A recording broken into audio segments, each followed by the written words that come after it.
Hello बच्चों, आज का हमारा टॉपिक है वेन डायग्राम। वेन डायग्राम एक ऐसा मेथड है जो भी एलिमेंट्स में या एक ग्रुप में कोई भी रिलेशन, पॉसिबल रिलेशन को रिप्रेजेंट करता है। Venn diagram is a method to represent all possible relations that can exist between a given group of elements in figure. Figure की फॉर्म में जो भी हमें ग्रुप ऑफ एलिमेंट्स गिवन हैं उनके बीच में रिलेशन रिप्रेजेंट करता है। और रिलेशंस को रिप्रेजेंट करने के लिए ये सर्कल का यूज़ करता है। जैसे एग्जांपल हम देख रहे हैं, first draw Venn diagram for mother, females and grand mother. तो आप डायग्राम देख रहे हैं, एक छोटा सर्कल है, फिर दोबारा सर्कल है, देन अगेन सर्कल। तो जितनी भी ग्रैंड मदर्स थी वो मदर रही होंगी, और जितने भी ग्रैंड मदर्स और मदर हैं वो सारी क्या हैं, फीमेल्स की कैटेगरी है। इसलिए ये इस तरीके से इसका वेन डायग्राम ड्रॉ हुआ है। नेक्स्ट है आपका draw Venn diagram for brinjal, banana, vegetables. अब हमें ब्रिंजल, बनाना और वेजिटेबल में वेन डायग्राम ड्रॉ करना है। अगर आप ध्यान से देखेंगे तो वेजिटेबल और ब्रिंजल में एक कनेक्शन है। ब्रिंजल कितना भी हो वो क्या है, किसकी वैरायटी है, वेजिटेबल्स की है। तो इसमें आपका रिलेशन क्रिएट हो गया कि ऑल ब्रिंजल्स आर वेजिटेबल्स।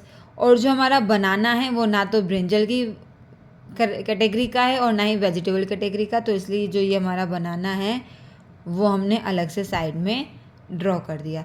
तो ये था वेन डायग्राम आपका ब्रिंजल, बनाना और वेजिटेबल में। नेक्स्ट है आपका प्रोफेसर, स्टूडेंट एंड प्लेयर। कुछ प्रोफेसर्स, सम प्रोसेसर्स, ये जो रिलेशन होता है वो सम का डिस्क्राइब हो रहा है। ये हमने 3 सर्कल्स लिए हैं, एक प्रोफेसर को डिस्क्राइब कर रहा है, एक स्टूडेंट को और एक आपका प्लेयर को। लेकिन ये तीनों क्या हैं, थोड़े थोड़े एक दूसरे से इंटरकनेक्टेड हैं। किस तरीके से, क्या जितने भी स्टूडेंट हैं वो सारे प्रोफेसर ही बनेंगे? नहीं, उनका प्रोफेशन डॉक्टर का भी हो सकता है, इंजीनियर का हो सकता है, किसी का भी प्रोफेशन हो सकता है, लेकिन सारे के सारे प्रोफेसर नहीं होंगे।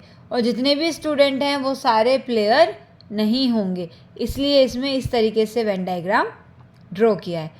टाइप 2 क्वेश्चन किस तरीके से आता है, देखिए आपको एक डायग्राम गिवन होगा और इस पर आपको मेंशन होगा कि स्क्वायर किसको डिस्क्राइब कर रहा है, ट्रायंगल किसको डिस्क्राइब कर रहा है और सर्कल किसको डिस्क्राइब कर रहा है। क्वेश्चन में देखते हैं, in the following figure circle represents bedsheet, triangle represents pillow, square represents blanket.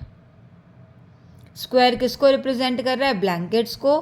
Triangle किसको रिप्रेजेंट्स कर रहा है, पिलो को। सर्कल किसको रिप्रेजेंट कर रहा है, बेडशीट को। ये आपको एक्सप्लेन कर दिया। अब इसमें कुछ लेटर्स दे रखे हैं, ACDBEFG, नंबर्स भी हो सकते हैं इसमें। अब इस पर आपसे क्वेश्चन पूछा गया है, which set of letters represent all the 3 elements. इन तीनों एलिमेंट्स को कौन सा लेटर रिप्रेजेंट कर रहा है। इसका मतलब है ऐसा कौन सा लेटर है फिगर में जो तीनों फिगर्स में एग्जिस्ट कर रहा है। अगर आप ध्यान से देखेंगे तो डी आपका ट्रायंगल में भी आ रहा है, रेक्टेंगल में भी आ रहा है और सर्कल में भी आ रहा है, तो इसका आंसर हो जाएगा डी। अगर आपसे पूछा जाता कि विच लेटर रिप्रेजेंट बोथ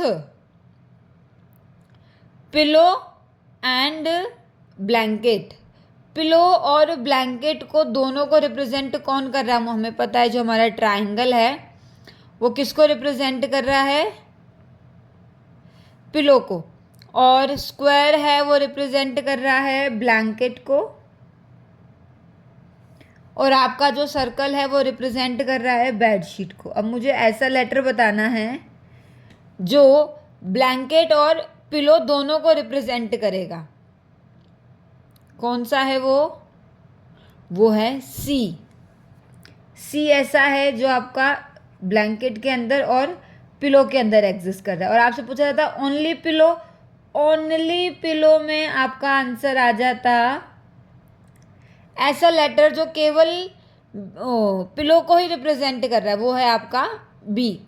आपसे पूछा जाता ओनली बेडशीट तो वो जी आ जाता। इस तरीके से आपको देखना है कि जिस लेटर के लिए पूछा गया है वो किन फिगर्स में है, दोनों फिगर्स इन्वॉल्व करनी है, सिंगल की बतानी, वो सारा आपका क्वेश्चन में डिस्क्राइब होगा। जिस तरीके से क्वेश्चन में आपसे पूछा जाएगा उस तरीके से आप अपना आंसर देंगे। Thank you.